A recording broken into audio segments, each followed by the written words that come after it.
Yes, good evening નિવિકા. અહીંયા ઓમ ચિરંજીવી આયુર્વેદ હોસ્પિટલમાં શું કામ તે પહેલાં બતાવી દઉં બેટા? બતાવવા માટે આવી ત્યારે તને શું તકલીફ હતી? મને ખાંસી બહુ આવતી હતી કન્ટિન્યુઅસલી. રાતે મને હુવા બી નથી મળતું, એટલે ખાંસી આવતી હતી. હા, અને આખા દિવસમાં કેવી ખાંસી આવતી હતી? આખા દિવસમાં બહુ જ આવતી હતી ખાંસી, મળતી જ હતી. અને પછી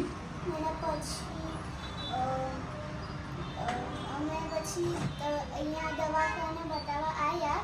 હા, પછી અમે દવા લીધી. હા, પછી મતલબ પૂરું જ 100% પૂરી જ ખાંસી મટી ગઈ. ઓકે. આના પહેલાં એવી ખાંસી થઈ તો શું કરવું પડ્યું હતું? આના પહેલાં ખાંસી થઈ તો પછી હોસ્પિટલાઇઝ કરવું પડ્યું હતું. ઓકે. અને કેટલા દિવસ દાખલ રહ્યા હતા? 3-4 દિવસ દાખલ હતા. પણ આ વખતે આપણી આયુર્વેદ દવાથી દાખલ ના થવું પડે. અને એના વગર સરસ રીતે થઈ ગયું, બધું મટી ગયું. કેટલા દિવસમાં મટી ગયું? થોડા મતલબ 5-6 ડેઝમાં મટી ગયું. 5 થી 6 દિવસમાં મટી ગયું. ઓકે, ચાલો હવે નિવિકાબેનના મમ્મીને આપણે પૂછીએ.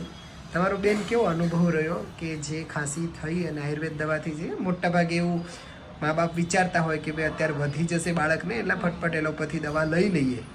હા, એના સાપેક્ષમાં તમારો અનુભવ કેવો રહ્યો? બહુ જ એકદમ સરસ અનુભવ મને, કારણ કે લાસ્ટ 2 ટાઈમ્સ એને હોસ્પિટલાઇઝ કર્યું તો એવરી 6 મંથ્સ એને આ પ્રોબ્લેમ થતી હતી, એટલે એને હોસ્પિટલાઇઝ કરવું જ પડતું એવી સિચ્યુએશન હતી. અને ડૉક્ટર તો પછી વધારે મતલબ કે પંપ લેવો પડશે ને એવું બધું કીધું હતું, એટલે વધારે ટેન્શન હોય આપણે એઝ અ પેરેન્ટ. પણ અહીંયા આયુર્વેદિક અહીંયા આવ્યા, મેડિસિન લીધી આયુર્વેદિક, એનાથી તો 2-3 દિવસમાં તો એટલું 70% જેટલું રિલીફ થઈ ગયું 2 દિવસમાં જ. અને 1 વીકમાં તો કમ્પ્લીટલી એકદમ ફાઇન બધું બરાબર. અને એની સાથે સાથે તે કેર શું રાખી બેટા, એવું તો સમજાવ કે અહીંથી જે તને કીધું ને કે આ વસ્તુ ખાવાની આ વસ્તુ નહીં ખાવાની, એ કેટલી કેર રાખી એ પણ સમજાવ.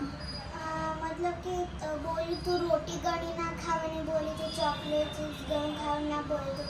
તે પછી આટલા દિવસો સુધી મેં બધું સ્ટોક પર જ રાખ્યું હતું. જે ખાવાનું બોલ્યું તું એ જ ખાતી હતી. અને પછી પૂરું મટી ગયું ને. એટલે તે પણ મહેનત કરીને મટાડવા માટે, એટલે આનો શ્રેય તને પણ જાય છે. ઓકે, ચલો. તારા જેવા બીજા બાળકો પણ આ રીતે ખાંસી થાય ને તો આયુર્વેદ દવા લે ને તો એ ઝડપથી મટી જશે. મટી જાય ને? હા, મટી જાય ને? હા, ચાલો, થેન્ક યુ.